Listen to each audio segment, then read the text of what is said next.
Bună, Jador, să ai o perioadă minunată. Dacă dai căutare pe YouTube Jador Ciprian Lospa, acel om a vorbit urât de tine. La fel a procedat și cu noi. Ne-a judecat în stilul lui caracteristic. Dragă urmăritorule, dacă nu are timp creatorul de conținut să vadă acest video, eu și Andreea, sper că și tu, Andreea, da? Da, clar. Îți oferim un cadou, sau dacă nu vrei cadou, îți putem oferi o înregistrare cu noi și bineînțeles cu tine. Și ce am mai notat eu aici? Dedicație. Da, sau o dedicație dacă vrei pentru tine, pentru că o să te rog frumos, dacă tu comentezi la acest creator de conținut, care normal este preferatul tău, să ne ajuți să-i spui de acest video ca să fie și el prezent cu noi pe replica care o dăm lui Ciprian Lospa. Dacă vrei să ne susții la premieră atunci când postăm înregistrarea, eventual chiar și în chatul live, tu și comunitatea ta, este minunat. Da, deci noi vrem să fie o lume mai frumoasă, o lume mai bună. Nu știu, dacă e ceva care nu-ți place, nu știu, poate vrei părinții tăi să fie mai buni, sau prietena ta, sau prietenul tău, sau, nu știu, să ai vacanțe mai multe, să ai orice vrei. Există un playlist la noi pe canal, se numește Fără Cenzură. Și acolo o să vezi acest video care urmează să fie, este în premieră. Te rog frumos să apeși memento ca să fim împreună toți, să putem să facem ceva mai bun pentru tine.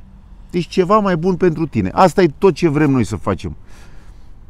Deci asta este tot. Noi nu vrem să facem decât, exact cum se numește și canalul nostru, câștig garantat. Să câștigăm împreună. Și în primul rând, cele mai frumoase lucruri nu sunt gratis. Deci nu e vorba de bani, nu e vorba de nimic. Deci e vorba de tine. Să fii mai bine. Unde vrei tu. Acasă, la școală, uite, poate să vină să te asculte moșul, să-ți aducă moșul cadoul tău. Tu ce-ți mai ales acum să fructificăm că e sfârșitul de an, Andreea. Da, tu ce ți-ai? Ia gândește tu etapele tale, copil, mamă tânără și acum o femeie în toată vârsta. Sănătate îmi doresc și chibzuință în deciziile pe care le iau. Iau, exact. Și uite, dacă tot mi-a pasat-o la fileu, dacă tu, cel care te uiți sau cea care te uiți, ești un pic pufoasă așa, să dai căutare pe YouTube Andreea și Răzvan, reguli de slăbit. Te pupăm și iarăși vă dau un prim cadou. Crezi că o mămăligă poate să aducă bucurie într-o relație? Eu vreau să știu de la tine. Normal.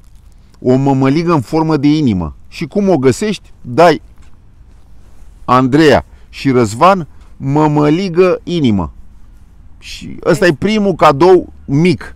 După aia avem și cadouri mai mari. Și pâinica? Nu, acum ai blafat-o. Dar rămâne așa înregistrare. A vorbit gura fără ea. Băi, mă refeream să mai dau un cadou. Adică păi eu nu. sunt darnică. Păi și după aia ce mai rămâne? I-a dat, ia, vedeți, fii atât, ia vă de cadou. Ia. Ia. Ia.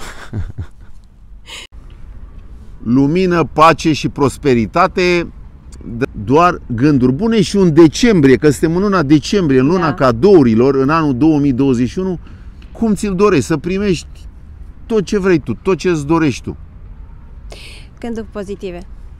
Mulțumesc, Andreea. Și multă sănătate. Andreea și Răzvan aduc câștig garantat. Bine ați revenit! Foarte, foarte bine! Salutare, bine ai venit! Bine ați venit! Mulțumim frumos, Andreea și Răzvan! Bineînțeles, am ajuns la Andreea și Răzvan. Andreea și Răzvan, care aduc câștig garantat. Chiar vă recomand să intrați pe canalul lor. Au clipuri foarte interesante, vorbesc despre multe subiecte interesante. Spune așa, Andreea și Răzvan: Ce țară frumoasă, păcat că este batjocorită zilnic. Într-adevăr, cam așa este. Aveți dreptate, domnul Răzvan. Andreea și Răzvan aduc câștig garantat. Bine ați revenit! Întâlnire de gradul 0 la Sibiu.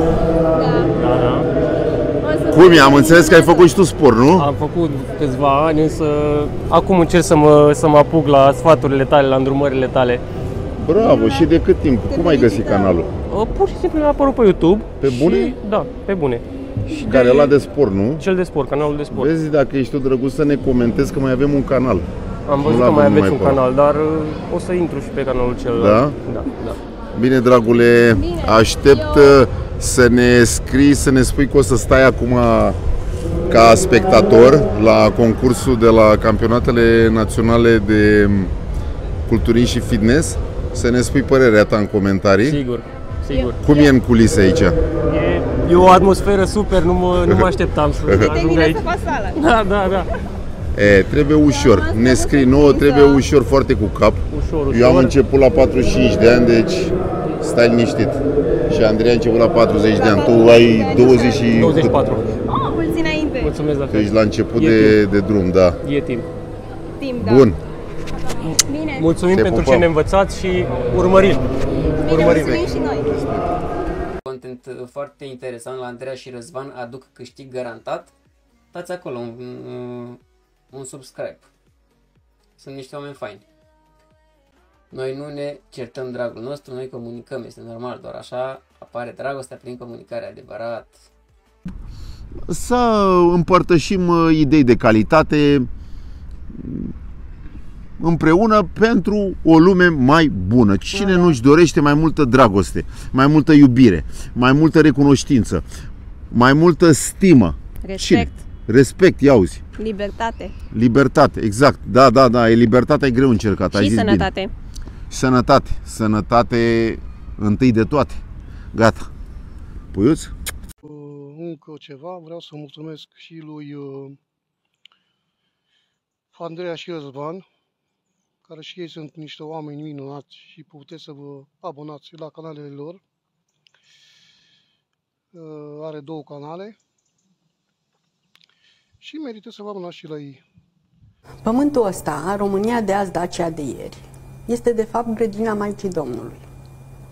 Există o poveste în care se spune că după ce Dumnezeu a făcut cerul și pământul, apele, tot, i-a făcut și pe oameni și au fost chemați să-și aleagă să li se repartizeze o țară, un loc.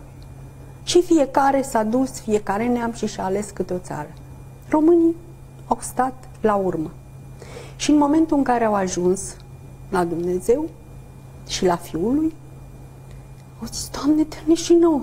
Nu că ați venit târziu, trebuia să veniți. Dă-ne și nouă, Doamne. Și atunci Maica Domnului spune fiului ei: dă-le grădina mea. Și atunci acest loc este grădina Maicii Domnului. Este un loc binecuvântat.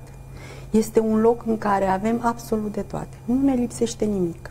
Dăruind, vei dobândi. Da. Ori dacă tu n-ai ce să dăruiești, Nici ce nu. să dobândești? Nici nu. Ce să dobândești? Să vii și tu pe chatul live care o să fie și, bineînțeles, dacă vrei să-ți înștiințești și comunitatea ta, noi ne bucurăm mult și oricum, orice decizie ai lua, noi iubim România, iubim tot ce este frumos, iubim natura, da? Uite și Andreea, dacă mai iubește și ea ceva. Doamne, oamenii cu bun simț. Ia auzi. Super. Pe aceștia iubesc. Te așteptăm cu drag și ne bucurăm că existi. Ești un om important. Clar. Orice om din lumea asta e important, tu ești un pic și mai mult important pentru că știi bine câți fani ai, da? Și câte lucruri bune ai făcut. Jadot, zile minunate. Corect. Jador, tu ești o vedetă, o mare vedetă. Te încurajăm să faci lucruri bune, minunate, cum ai făcut multe până acum. Acum ceva timp există un om pe YouTube pe care îl cheamă Ciprian Lospa. Știu că ți-a făcut un video sau poate mai multe. Bănuiesc că te-a prezentat separ. Bun. Întâmplător, acum o săptămână și nouă ne-a făcut un asemenea video și în 24 de ore îi facem o replică la înregistrarea lui.